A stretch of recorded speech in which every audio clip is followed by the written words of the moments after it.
Picture yourself waking up to the rising sun, wrapped in a soft veil of fog with the scent of fresh coffee plantations surrounding your villa in a warm embrace. At Vanasya Farm Plots, your mornings start with the fresh aroma of coffee, the crisp mountain air, and the melody of nature's symphony. Nestled in the foothills of the majestic Western Ghats, this 40-acre paradise is designed to blend luxury with nature. Premium amenities meticulously crafted for restaurant, pond, jogging track, badminton and basketball courts, plantation trail. From scenic designs to cozy farm-suitable dining, every moment at Vanasya is crafted for peace, luxury and adventure. Nature's beauty, laughter and pure joy. Book your visit today.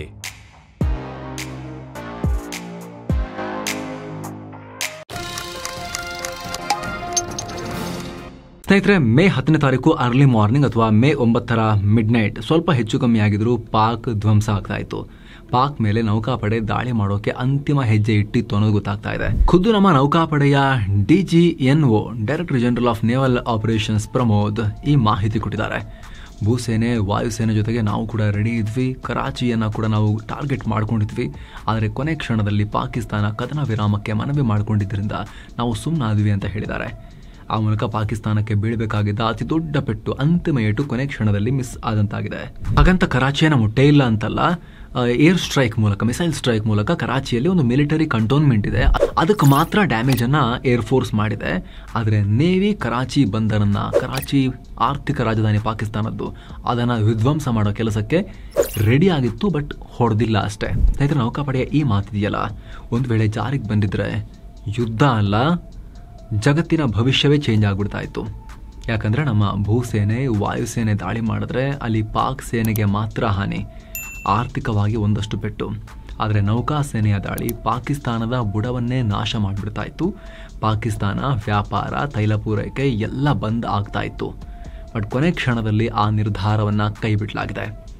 ಅಷ್ಟೇ ಅಲ್ಲ, ಪಾಕಿಸ್ತಾನಕ್ಕೆ ಯಾಕೆ ಹೆದರಿಕೆ ಬಂತು ಅನ್ನೋದನ್ನು ಕೂಡ ಪ್ರಮೋದ್ ಅವರು ಬಿಚ್ಚಿಟ್ಟಿದ್ದಾರೆ. ಹಾಗಿದ್ರೆ ಆಪರೇಷನ್ ಸಿಂಧೂರ್ ವೇಳೆ ಅರಬ್ಬಿ ಸಮುದ್ರದಲ್ಲಿ ಏನು ನಡೀತು, ಒಂದು ವೇಳೆ ದಾಳಿ ಆಗಿದ್ದಿದ್ರೆ ಪಾಕಿಸ್ತಾನಕ್ಕೆ ಆಗ್ತಾ ಇದ್ದ ಲಾಸ್ ಏನು, ಎಲ್ಲಕ್ಕಿಂತ ಮುಖ್ಯವಾಗಿ ಪಾಕ್ಗೆ ನಮ್ಮ ನೌಕಾಪಡೆ ಕಂಡ್ರೆ ಅಷ್ಟೊಂದು ಹೆದರಿಕೆ ಯಾಕೆ, ಎಲ್ಲವನ್ನು ನೋಡ್ತಾ ಹೋಗೋಣ. ಕಡೆ ತನಕ ಮಿಸ್ ಮಾಡಿದೆ ನೋಡಿ. ಕೊನೆ ಕ್ಷಣದಲ್ಲಿ ಕರಾಚಿ ಮಿಸ್, ಆ ರಾತ್ರಿ ನಡೆದಿದ್ದೇನೋ. ಸ್ನೇಹಿತರೆ, ಆಪರೇಷನ್ ಸಿಂಧೂರ್ ಆದಾಗಿನಿಂದ ಎರಡು ಸೇನೆಗಳ ನಡುವೆ ಏನು ಬೇಕಾದರೂ ಆಗಬಹುದು ಅನ್ನೋ ಸಿಚುವೇಶನ್ ಇತ್ತು. ಅಫ್ಕೋರ್ಸ್ ಪಹಲ್ಗಾಮ್ ದಾಳಿಯಾದಾಗಿನಿಂದಲೇ ಯುದ್ಧದ ವಾತಾವರಣ ಇತ್ತು. ಆದರೆ ಭಾರತ ಯಾವಾಗ ಉಗ್ರರ ಹೆಡ್ ಕ್ವಾರ್ಟರ್ಗಳನ್ನು ಟಾರ್ಗೆಟ್ ಮಾಡಿ ಪಾಕ್ನ ಸೊಕ್ಕು ಮುರಿತೋ, ಅಲ್ಲಿಂದ ಉದ್ವಿಗ್ನತೆ ಹೆಚ್ಚಾಯಿತು. ಪಾಕಿಸ್ತಾನದ ಪಾಪದ ಮರಿಗಳ ಪ್ರಾಣ ಹೋದ ಮೇಲೆ ಅದೇ ದಿನ ರಾತ್ರಿ ಪಾಕ್ ಡ್ರೋನ್ ಬಿಟ್ಟು ಭಾರತದ ಮೇಲೆ ದಾಳಿ ಮಾಡೋಕ್ಕೆ ಪ್ರಯತ್ನ ಮಾಡಿತು. ಪ್ರತಿಯಾಗಿ ಭಾರತ ಕೂಡ ದಾಳಿ ಮಾಡ್ತು, ಡ್ರೋನ್, ಮಿಸೈಲ್ಸ್ ಬಳಸಿ. ಇದೆಲ್ಲ ನಿಮ್ಗೆ ಗೊತ್ತೇ ಇದೆ ಏನೇನು ಮಾಡಿದೆ ಪಾಕಿಸ್ತಾನದ ಒಳಗಡೆ ಭಾರತ ಅಂತ ನಾವು ರಿಪೀಟೆಡ್ಲಿ ಹೇಳಿದ್ದೇವೆ. ಅದಕ್ಕೆ ಪ್ರತಿಕಾರ ಅಂತ ಪಾಕ್ 8 ಮತ್ತು 9ನೇ ತಾರೀಕು ಮತ್ತೆ ಡ್ರೋನ್ ಮತ್ತು ಮಿಸೈಲ್ ಮಳೆಯನ್ನು ಹಾರಿಸಿದ್ದು ಕೂಡ ನಿಮಗೆ ಗೊತ್ತು. ಅದಕ್ಕೂ ನಮ್ಮ ಪಡೆ ತಿರುಗೇಟನ್ನು ಕೊಟ್ಟರು. ಆದರೆ 10ನೇ ತಾರೀಕಿನ ಬೆಳಗಿನ ಜಾವ ಅದು ವಿಪರೀತಕ್ಕೆ ಹೋಯಿತು. ಪಾಕಿಸ್ತಾನ ಬ್ಯಾಲಿಸ್ಟಿಕ್ ಮಿಸೈಲ್ ಹಾರಿಸಿಕೊಂಡು ಭಾರತದ ವಿರುದ್ಧ ದಾಳಿ ಮಾಡ್ತು. ಅಫ್ಕೋರ್ಸ್ ಅದು ನಮ್ಮ ನೆಲವನ್ನು ಮುಟ್ಟಲಿಲ್ಲ, ಆದರೆ ಅದಕ್ಕೆ ತೀಕ್ಷ್ಣ ಪ್ರತಿಕ್ರಿಯೆ ಕೊಟ್ಟ ಭಾರತ ತನ್ನ ಬಲಿಷ್ಠ ಮಿಸೈಲ್ಗಳನ್ನು ನುಗ್ಗಿಸಿ, ಬ್ರಹ್ಮೋಸ್ಗಳನ್ನು ನುಗ್ಗಿಸಿ, ನೂರ್ ಖಾನ್ ಏರ್ಬೇಸ್ ಸೇರಿ ಸಾಕಷ್ಟು ಕಡೆ ದೊಡ್ಡ ವಿಧ್ವಂಸವನ್ನು ಸೃಷ್ಟಿ ಮಾಡಿತು. ಇದನ್ನು ತಡೆಯಲಾಗದ ಪಾಕ್ ಮತ್ತೆ ಆಪರೇಷನ್ ಮಾಡ್ತೀವಿ ಅಂತ ಭಾರತದ ಕಡೆಗೆ ಹೊರಟಿತ್ತು. ಭಾರತವು ಪ್ರತಿಕಾರಕ್ಕೆ ನಿಂತುಕೊಳ್ತು. ಈ ಹೊತ್ತಲ್ಲಿ ನಮ್ಮ ನೌಕಾಪಡೆ ಪಾಕಿಸ್ತಾನಕ್ಕೆ ಗುರಿಯಿಡೋಕೆ ಶುರು ಮಾಡಿತು ಅರಬ್ಬಿ ಸಮುದ್ರದಲ್ಲಿ ಅನ್ನೋದನ್ನು ಅಧಿಕಾರಿಗಳು ಹೇಳಿದ್ದಾರೆ. ಇಲ್ಲಿ ಡೇ 1ನಿಂದಲೂ ನೌಕಾಪಡೆ ಫುಲ್ ಅಲರ್ಟ್ನಲ್ಲಿತ್ತು, ಆ್ಯಕ್ಟಿವ್ ಇತ್ತು, ನೀವೆಲ್ಲ ನೋಡಿದ್ದೀರಾ. ಅದಕ್ಕೂ ಮಿಗಿಲಾಗಿ ಈ ಸಲ ಕಾರ್ಯಾಚರಣೆ ನೇವಿನೇ ಮಾಡ್ಬೋದು ಅನ್ನೋ ಲೆಕ್ಕಾಚಾರ ಕೂಡ ಇತ್ತು. ಆದರೆ ಆಪರೇಷನ್ ಟೈಮ್ನಲ್ಲಿ ನೌಕಾಪಡೆ ಹೆಚ್ಚಾಗಿ ಕಾಣಿಸ್ಕೊಂಡಿರಲಿಲ್ಲ. 3 ದಿನ ಆದರೂ ಕೂಡ ಅವರು ಸೈಲೆಂಟ್ ಆಗಿದ್ರು. ಇದು ಗಡಿಯಲ್ಲಿ ನಡೆದು ಗಡಿಯಲ್ಲೇ ಮುಗಿದು ಹೋಗುತ್ತೆ ಅಂತ ಎಲ್ಲರೂ ಭಾವಿಸಿದ್ರು, ಅಂದರೆ ಭೂಗಡಿಯಲ್ಲಿ, ವಾಯುಗಡಿಯಲ್ಲಿ. ಆದರೆ ಯಾವಾಗ ಪಾಕಿಸ್ತಾನ ಭಾರತಕ್ಕೆ ಪ್ರಚೋದನೆ ಕೊಡೋಕೆ ಶುರು ಮಾಡ್ತು, ನೌಕಾಪಡೆ ಮೂವ್ ಆಯಿತು. 10ನೇ ತಾರೀಕು ಫುಲ್ ಪ್ರಿಪೇರ್ ಆಗಿದ್ದ ನೌಕೆಗಳು, ಫುಲ್ಲಿ ಲೋಡೆಡ್ ವಿತ್ ವೆಪನ್ಸ್, ಅಂದರೆ ಪೂರ್ಣ ಪ್ರಮಾಣದಲ್ಲಿ ಶಸ್ತ್ರಾಸ್ತ್ರಗಳಿಂದ ಲೋಡ್ ಆಗಿದ್ದ ನೌಕೆಗಳು ಕರಾಚಿ ಕಡೆಗೆ ಮೂವ್ ಆದವು. 10ನೇ ತಾರೀಕು ಮಧ್ಯಾಹ್ನ ಕೂಡ ಯಾವುದೇ ಕ್ಷಣದಲ್ಲಿ ಕರಾಚಿ ಉಡಾಯಿಸೋಕೆ ನೇವಿ ರೆಡಿಯಾಗಿತ್ತು. ಪಾಕ್ ಸ್ವಲ್ಪವೇ ಸ್ವಲ್ಪ ಮಿಸುಕಾಡಿದ್ರು ಕೂಡ, ನೇವಿ ಮೇಲೆ ಅವರು ದಾಳಿಯನ್ನು ಮಾಡದೇ ಹೋದರೂ ಕೂಡ ನಮ್ಮ ಸೇನೆಯೇ ಮೊದಲು ದಾಳಿ ಮಾಡೋಕೆ ಅಲ್ಲಿ ಕನ್ಸಿಡರ್ ಮಾಡಿತ್ತು. ಇದನ್ನು ಖುದ್ದು ಪ್ರಮೋದ್ ಅವರೇ ಹೇಳಿದ್ದಾರೆ. ನಮ್ಮ ಹತ್ರ ಎಲ್ಲ ರೀತಿಯ ಆಪರೇಷನಲ್ ಆಪ್ಷನ್ಸ್ ಇದ್ವು. INS ವಿಕ್ರಾಂತ್ ಹಡಗಲ್ಲಿ MiG-29 ವಿಮಾನಗಳನ್ನು, MiG-29K ಅಂತ ಕರೀತಾರೆ, ಅವುಗಳನ್ನು ಸಜ್ಜಾಗಿ ಇಡಲಾಗಿತ್ತು. ಪಾಕಿಸ್ತಾನದ ಹಡಗುಗಳನ್ನು ಮಾನಿಟರ್ ಮಾಡಲಾಗ್ತಾ ಇತ್ತು. ಸಬ್ಮರೀನ್ಗಳನ್ನು ಕೂಡ ಫಾರ್ವರ್ಡ್ ಪೊಸಿಷನ್ಗೆ ಮೂವ್ ಮಾಡಿದ್ವಿ. ನಾವೇ ಆಕ್ರಮಣ ಮಾಡೋ ಆಯ್ಕೆಯೂ ನಮ್ಮ ಮುಂದೆ ಇತ್ತು. ನೀರು, ನೆಲ ಮತ್ತು ಆಕಾಶ ಯಾವುದೇ ಗುರಿಯನ್ನು ಸಮುದ್ರದಲ್ಲೇ ನಿಂತು ಧ್ವಂಸ ಮಾಡ್ತಾ ಇದ್ವಿ. ಅದಕ್ಕಾಗಿ 2 ಪಡೆಗಳೊಂದಿಗೆ ನಾವು ಕಾಂಟ್ಯಾಕ್ಟ್ನಲ್ಲಿದ್ವಿ. ಆದರೆ ಪಾಕಿಸ್ತಾನದಿಂದ ಕದನ ವಿರಾಮದ ರಿಕ್ವೆಸ್ಟ್ ಬಂತು. ಹಾಗಾಗಿ ಅದು ಇಲ್ಲಿಗೆ ನಿಲ್ತು. ಬಹುಶಃ ಅವ್ರಿಗೂ ಗೊತ್ತು, ಸ್ವಲ್ಪ ಮುಂದುವರೆದಿದ್ರೆ ನಾವು ಅವರಿಗೆ ಏನು ಮಾಡ್ತಾ ಇದ್ವಿ ಅಂತ ಪ್ರಮೋದ್ ಹೇಳಿದ್ರು. ಈ ಮೂಲಕ ಪಾಕಿಸ್ತಾನದ ಹಣೆ ಬರಹ ಕೊನೆ ಕ್ಷಣದಲ್ಲಿ ಉಳಿದುಬಿಡ್ತು. ಅದನ್ನು ನಮ್ಮ ಸೇನೆ ಕೂಡ ಸ್ಪಷ್ಟಪಡಿಸಿದೆ. ಸ್ನೇಹಿತರೆ, ಇಲ್ಲಿ ನೌಕಾಪಡೆಯ ತಾಕತ್ತಿದೆಯಲ್ಲ, ಅವರ ಆತ್ಮವಿಶ್ವಾಸದ ಮಾತುಗಳಲ್ಲೇ ಕಾಣಿಸುತ್ತೆ. ಈ ಹಿಂದೆ 1971ರ ಯುದ್ಧದಲ್ಲಿ ಕರಾಚಿ ಪೋರ್ಟ್ ಅನ್ನೇ ನೌಕಾಪಡೆ ಸುಟ್ಟು ಹಾಕಿತ್ತು. 1 ವಾರ ಕರಾಚಿಯ ತೈಲಾಗಾರಗಳು ಹೊತ್ತಿ ಉರಿತಾ ಇದ್ವು. ಒಂದು ಸಣ್ಣ ಹಡಗಿಗೂ ಆಗ ಲಾಸ್ ಆಗಿರಲಿಲ್ಲ ನಮ್ಮ ಹಡಗಿಗೆ. ಈಗಲೂ ಅದಕ್ಕಿಂತ 10 ಪಟ್ಟು ಜಾಸ್ತಿ ಶಕ್ತಿ ಇದೆ ನಮ್ಮ ನೇವಿದು. ನಿಮ್ಗೆ ಗೊತ್ತಿರಲಿ ಸ್ನೇಹಿತರೆ, ಇವತ್ತು ಇಡೀ ಪಾಕಿಸ್ತಾನ ನಮ್ಮ ನೌಕಾಪಡೆಯ ಗುರಿ ಒಳಗಡೆ ಬರುತ್ತೆ. ಬರೀ ನೇವಿ ಸಾಕು. ನಿಂತ ನೀರಲ್ಲೇ ಯಾವುದೇ ಸ್ಥಳವನ್ನು ನಮ್ಮ ಪಡೆ ಉಡಾಯಿಸೋ ಸಾಮರ್ಥ್ಯ ಹೊಂದಿದೆ. ಕ್ರೂಸ್, ಬ್ಯಾಲಿಸ್ಟಿಕ್ ಮಿಸೈಲ್, ಹೆಲಿಕಾಪ್ಟರ್, ಯುದ್ಧ ವಿಮಾನ ಎಲ್ಲ ಥರದ ಆಯುಧಗಳು ನಮ್ಮ ನೇವಿ ಬಳಿ ಇವೆ. ಇವಾಗ INS ವಿಕ್ರಾಂತ್ ತಗೊಂಡ್ರೆ ಅದರಲ್ಲಿ 30 MiG-29 ವಿಮಾನ ಕ್ಯಾರಿ ಮಾಡ್ಬೋದು. ಈ 30 ಪಾಕಿಸ್ತಾನದ ಮೇಲೆ ಒಂದು ಕಡೆಯಿಂದ ನುಗ್ಸಿದ್ರೆ ಪಾಕಿಸ್ತಾನದ ಸೈಟ್ಗಳು ಬೂದಿಯಾಗ್ತವೆ. ಹಾಗೆ ಬ್ರಹ್ಮೋಸ್, ಈ ಮಿಸೈಲ್ ಬಗ್ಗೆ ಪಾಕಿಸ್ತಾನವನ್ನು ಕೇಳಿದ್ರೆ ಅವರೇ ಹೇಳ್ತಾರೆ ಹೆಂಗೆ ಹೊಡೆತ ಕೊಟ್ಟಿದೆ ಅಂತ. ನೀರಿನಿಂದ ಚಿಮ್ಮಿಸಿದ್ರೆ ಪಾಕ್ನ 450 ಕಿಲೋಮೀಟರ್ ಒಳನುಗ್ಗಿ ದಾಳಿ ಮಾಡುತ್ತೆ. ಬ್ರಹ್ಮೋಸ್ನ ಎಲ್ಲ ವೇರಿಯಂಟ್ ಇದೆ. ಸ್ಕೈ, ಲ್ಯಾಂಡ್ ಮತ್ತು ಸಿ 3 ಕಡೆಯಿಂದಲೂ ಹಾರಿಸೋ ವೇರಿಯಂಟ್ ನಮ್ಮ ಹತ್ರ ಇದ್ದಾವೆ. ಹಾಗೆ K ಸೀರೀಸ್ನ ಮಿಸೈಲ್ಗಳು ಪಾಕಿಸ್ತಾನದ ಯಾವುದೇ ಭಾಗವನ್ನು ಟಾರ್ಗೆಟ್ ಮಾಡೋ ಸಾಮರ್ಥ್ಯ ಹೊಂದಿವೆ. ಸಬ್ಮರೀನ್ನಿಂದ ಉಡಾಯಿಸಬಹುದು. 450ರಿಂದ 3,500 ಕಿಲೋಮೀಟರ್ ತನಕವೂ ಭಸ್ಮ ಮಾಡೋ ಸಾಮರ್ಥ್ಯವನ್ನು ಹೊಂದಿವೆ.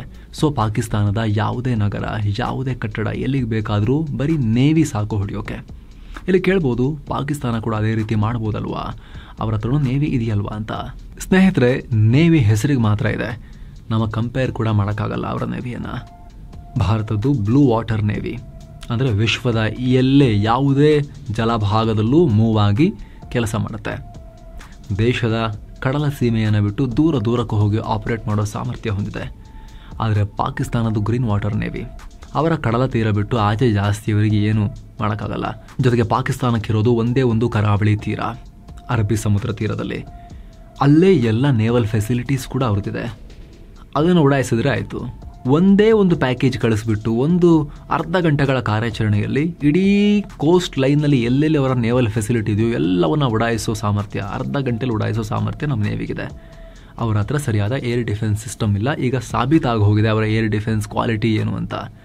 ನಮ್ಮ ಏರ್ ಡಿಫೆನ್ಸ್ನ ಕ್ವಾಲಿಟಿ ಕೂಡ ಸಾಬೀತಾಗಿದೆ. ಅವ್ರು ಹಾರಿಸಿದ್ದು ನಮ್ಮನ್ನು ಡ್ಯಾಮೇಜ್ ಮಾಡೋಷ್ಟು ಹತ್ರಕ್ಕೆ ಬರೋದಿಲ್ಲ, ನಮ್ಮ ಏರ್ ಡಿಫೆನ್ಸ್ ತಡೆಯುತ್ತೆ. ಆದರೆ ನಾವು ಹಾರಿಸಿದ್ದನ್ನು ಅವ್ರ ಏರ್ ಡಿಫೆನ್ಸಿಗೆ ತಡೆಯೋಕ್ಕಾಗಲ್ಲ. ಮುಗಿತಲ್ಲ, ಅಲ್ಲಿಗೆ ಗೇಮ್ ಓವರ್. ಅಂಕಿ ಸಂಖ್ಯೆಗಳ ವಿಚಾರಕ್ಕೆ ಬರ್ತೀರಾ, ಭಾರತವನ್ನು ತಡೆಯೋದು ಕಷ್ಟ. ನಮ್ಮ ಹತ್ರ 293 ಯುದ್ಧ ನೌಕೆಗಳಿದ್ರೆ ಪಾಕ್ ಬಳಿ ಕೇವಲ 121 ನೌಕೆಗಳಿವೆ. ಭಾರತದ ಬಳಿ 2 ಏರ್ಕ್ರಾಫ್ಟ್ ಕ್ಯಾರಿಯರ್ಗಳಿದ್ರೆ ಪಾಕ್ ಬಳಿ ಯಾವುದೂ ಇಲ್ಲ. ಸೊ ಅರ್ಥ ಮಾಡಿಕೊಳ್ಳೋ ವಿಚಾರ ಏನು ಅಂದರೆ, ಯಾವುದಾದ್ರೂ ಏರ್ ಫೀಲ್ಡ್ಗೆ ಸ್ಫೋಟಕ ಹಾಕಿಬಿಟ್ರೆ ಪಾಕಿಸ್ತಾನದ ಫೈಟರ್ ಜೆಟ್ಗಳು ಮೇಲೆ ಇಳುವಂತಿಲ್ಲ. ನಮ್ಮ ಹತ್ರ 13 ಡಿಸ್ಟ್ರಾಯರ್ಸ್ ಇವೆ, ಪಾಕ್ ಬಳಿ 1 ಇಲ್ಲ. ಭಾರತದ ಬಳಿ 18 ಸಬ್ಮರೀನ್ಸ್ ಇವೆ, ಪಾಕ್ ಬಳಿ 8 ಇವೆ. ಆದರೆ ನ್ಯೂಕ್ಲಿಯರ್ ಟೆಕ್ನಾಲಜಿ ಇಲ್ಲ. ನಮ್ಮ ಹತ್ರ 2 ಅಣುದಾಳಿ ಮಾಡಬಲ್ಲ ಸಬ್ಮರೀನ್ಸ್ ಇವೆ, ಪಾಕ್ ಬಳಿ 0. ಸೊ ಇಡೀ ಪಾಕಿಸ್ತಾನವನ್ನು ಉಡಾಯಿಸೋ ತಾಕತ್ತು ಬರೀ ನೇವಿ ಒಂದಕ್ಕೇನೆ ಇದೆ. ಫ್ರಿಗೇಟ್ಸ್, ಪ್ಯಾಟ್ರೋಲ್ ವೆಸಲ್ಸ್, ಕಾರ್ವೆಟ್ಸ್ ಎಲ್ಲದರಲ್ಲೂ ಇಬ್ಬರಿಗೂ ಅಜಗಜಾಂತರ ವ್ಯತ್ಯಾಸ ಇದೆ. ಸ್ನೇಹಿತರೆ, ನಿಮ್ಗೆ ಗೊತ್ತಿರಲಿ, ಕರಾಚಿಯ ಮಾಲಿರ್ ಕಂಟೋನ್ಮೆಂಟ್ಗೆ ನಮ್ಮ ಏರ್ಫೋರ್ಸ್ ಆಲ್ರೆಡಿ ಹೊಡೆದಿದೆ. ಅದನ್ನು ಇವತ್ತಿನ ಸುದ್ದಿಗೋಷ್ಠಿಯಲ್ಲಿ ರಿವೀಲ್ ಮಾಡಿದ್ದಾರೆ. ಜೊತೆಗೆ ಹತ್ತಿರದಲ್ಲೇ ನೇವಿಯ ರೀಚ್ನಲ್ಲೇ ಮಸ್ರೂರ್ ಏರ್ ಬೇಸ್ ಇದೆ. ಇಲ್ಲಿ JF-17 ವಿಮಾನಗಳನ್ನು ಇಟ್ಕೊಂಡಿರ್ತಾರೆ. PNS ಮೆಹರಾನ್ ಅನ್ನೋ ನೇವಲ್ ಬೇಸ್ ಕೂಡ ಇದೆ, ಅಲ್ಲೂ ಸಾಕಷ್ಟು ಹಡಗಿದಾವೆ. ಹಾಗೆ ಕಿಯಾಮಾರಿ ಅನ್ನೋ ಕಡೆ ನೇವಿ ಸಬ್ಮರೀನ್ಗೆ ಸಂಬಂಧಪಟ್ಟ ಕೆಲಸ ನಡೆಯುತ್ತೆ. ಸೊ ಭಾರತದ ವಿಮಾನಗಳು, ಮಿಸೈಲ್ಗಳು ಒಟ್ಟಿಗೆ ಸ್ಫೋಟಕ ಸುರಿಯೋಕೆ ನಿಂತರೆ ಪಾಕಿಸ್ತಾನದ ಉಸಿರಾಟ ಅಲ್ಲೇ ನಿಂತು ಹೋಗ್ತಾ ಇತ್ತು. ಪಾಕಿಸ್ತಾನಕ್ಕೆ ಬೀಳ್ತಾ ಇತ್ತು ಬಲವಾದ ಪೆಟ್ಟು. ಇಲ್ಲಿ ಪಾಕ್ ಮೇಲಿನ ನೌಕಾ ದಾಳಿ, ಭೂಸೇನೆ ಮತ್ತು ವಾಯುಪಡೆ ದಾಳಿಗಿಂತ ಯಾಕೆ ಇಂಪಾರ್ಟೆಂಟ್ ಅಂದರೆ, ಪಾಕಿಸ್ತಾನದ ಜೀವ ಇರೋದೇ ಕರಾವಳಿಯಲ್ಲಿ. ನಮ್ಮಲ್ಲಾದರೂ ಪೂರ್ವ ಪಶ್ಚಿಮ 2 ಕಡೆ ಪೋರ್ಟ್ಸ್ ಇದ್ದಾವೆ, ಯಾವುದೇ ಸಮಸ್ಯೆ ಇಲ್ಲ. ಜೊತೆಗೆ ಪರ್ಯಾಯ ದ್ವೀಪ, ನಾವು ಒಂದು ಉಪಖಂಡದ ಗಾತ್ರದ ದೇಶ, ಜಗತ್ತಿನ 7ನೇ ಅತಿ ದೊಡ್ಡ ದೇಶ. ಜೊತೆಗೆ 2 ಸೈಡಿಂದ ನೀರಿಂದ ಆವೃತವಾಗಿದೆ. ಗುಜರಾತ್ ಹತ್ತಿರ ಸಮುದ್ರ ಶುರುವಾದರೆ ಹಾಗೆ ಕೆಳಗಡೆ ತಮಿಳ್ನಾಡು ತನಕ ಬಂದು ಆಮೇಲೆ ಈ ಕಡೆ ವೆಸ್ಟ್ ಬೆಂಗಾಲ್ ತನಕ 1 2 3 ಈ ರೀತಿ ಸುತ್ತಲೂ ನೀರಿನಿಂದ ಆವೃತವಾಗಿದೆ. ನಾರ್ತ್ ಉತ್ತರ ಭಾಗವನ್ನು ಬಿಟ್ಟರೆ ಎಲ್ಲ ನೀರಿನಿಂದ ಆವೃತವಾಗಿದೆ. ಎಷ್ಟು ಫೆಸಿಲಿಟೀಸ್ನ ಡ್ಯಾಮೇಜ್ ಮಾಡೋಕ್ಕಾಗತ್ತೆ ಅವ್ರ ಕೈಲಿ? ಒಂದು ಮಾಡೋಕ್ಕೆ ಕಷ್ಟ, ಇನ್ನು ಉದ್ದಕ್ಕೂ ಇದೆಯಲ್ಲ. ಬಟ್ ಅವ್ರಿಗೆ ಹಾಗಲ್ಲ, ಒಂದೇ ಕಡೆ ಸಮುದ್ರ ಇರೋದು. ಅದರಲ್ಲೂ ನಾವು ಕರಾಚಿನ ಟಾರ್ಗೆಟ್ ಮಾಡಿದ್ವಿ ಅಂತ DGMO ನೇವಲ್ ಆಪ್ಸ್ ಅವ್ರು ಹೇಳಿದ್ರು. ಹಾಗೊಂದು ವೇಳೆ ಅಟ್ಯಾಕ್ ಆಗಿದ್ರೆ ಪಾಕಿಸ್ತಾನ ಇನ್ನಷ್ಟು ಪಾತಾಳಕ್ಕೆ ಇಳಿತಾ ಇತ್ತು. ಒಂದು ಕಡೆ ಸೈನಿಕವಾಗಿ ಲಾಸ್ ಆಗ್ತಾ ಇತ್ತು, ಇನ್ನೊಂದು ಕಡೆ ಆರ್ಥಿಕ ಸಮಸ್ಯೆಗೆ ತುತ್ತಾಗ್ತಾ ಇತ್ತು. ಇವತ್ತು ಪಾಕಿಸ್ತಾನದ 70% ಎಕ್ಸ್ಪೋರ್ಟ್ ಆಗೋದು ಇದೇ ಕರಾಚಿಯಿಂದ. ಪಾಕಿಸ್ತಾನದ 90% ಆಮದು ಕೂಡ ಆಗುತ್ತೆ ಇದೇ ನಗರದಲ್ಲಿ. ಆಯಿಲ್ನಿಂದ ಗ್ಯಾಸ್ ತನಕ, ಆಹಾರದಿಂದ ಔಷಧಿ ತನಕ, ಕಡೆಗೆ ಯುದ್ಧ ವಿಮಾನಗಳಿಗೆ ತೈಲ ತುಂಬಬೇಕು ಅಂದರೂ ಕೂಡ ಇಲ್ಲಿಂದಲೇ ಬರಬೇಕು. ಪಾಕಿಸ್ತಾನದ ಟೋಟಲ್ ರೆವಿನ್ಯೂನಲ್ಲಿ ಕರಾಚಿ ಒಂದೇ 50% ಆದಾಯ ತಂದುಕೊಡುತ್ತೆ. ಕರಾಚಿ ನಂತರ ಬರುವ ಇನ್ನುಳಿದ 20 ಸಿಟಿ ತಂದುಕೊಡೋ ಆದಾಯವನ್ನು ಕರಾಚಿ ಒಂದೇ ತರುತ್ತೆ. ಪಾಕಿಸ್ತಾನದ GDPಯಲ್ಲಿ 25% ಪಾಲು. ದೇಶದ ಕ್ರಿಟಿಕಲ್ ಪೋರ್ಟ್ಸ್, ಇಂಡಸ್ಟ್ರಿಯಲ್ ಝೋನ್ಸ್ ಹಾಗೆ ಎನರ್ಜಿ ಇನ್ಫ್ರಾಸ್ಟ್ರಕ್ಚರ್ ಎಲ್ಲ ಕರಾಚಿಯಲ್ಲಿದೆ. ಸೊ ಕರಾಚಿಯನ್ನು ಸುಟ್ಟು ಹೋಗೋ ರೀತಿ ಮಾಡಿಬಿಟ್ರೆ ಪಾಕಿಸ್ತಾನಕ್ಕೆ ಅದು ನುಂಗಲಾರದ ಸಮಸ್ಯೆ ಆಗ್ತಾ ಇತ್ತು. ಯುದ್ಧ ನಡೆಯುತ್ತೆ ಅಂದರೆ ಹಡಗು ಬರ್ತಾ ಇರಲಿಲ್ಲ, ಬರೋದು ಬಿಡಿ, ಈ ಕಡೆ ಸಂಚರಿಸೋಕ್ಕೂ ಸಾಧ್ಯ ಆಗ್ತಿರಲಿಲ್ಲ. ನಮ್ಮ ಹಡಗುಗಳು ಇಡೀ ಪಾಕಿಸ್ತಾನದ ಬಂದರನ್ನು ಬ್ಲಾಕ್ ಮಾಡ್ತಾ ಇದ್ರು. ಮೊನ್ನೆ ನಮಗೆ ಯಾವುದೂ ದೂರ ಅಲ್ಲ, ನಮಗೆ ಯಾವ ಕರಾವಳಿ ಕೂಡ ದೊಡ್ಡದು ಅನ್ಸಲ್ಲ ಅಂತ ನೇವಿ ಪೋಸ್ಟ್ ಹಾಕಿದ್ದು ಇದೇ ಕಾರಣಕ್ಕೆ, ಸೈಕಲಾಜಿಕಲ್ ವಾರ್ಫೇರ್. ಆದರೆ ಕರಾಚಿಯನ್ನು ಕಡೆ ಗಳಿಗೆಯಲ್ಲಿ ಹೊಡೆಯದೆ ವಾರ್ನಿಂಗ್ ಕೊಡೋ ಮೂಲಕ ಸುಮ್ಮನಾದ್ರು ನೇವಿಯವರು. ಪಾಕಿಸ್ತಾನ ಉಳ್ಕೊಳ್ತು.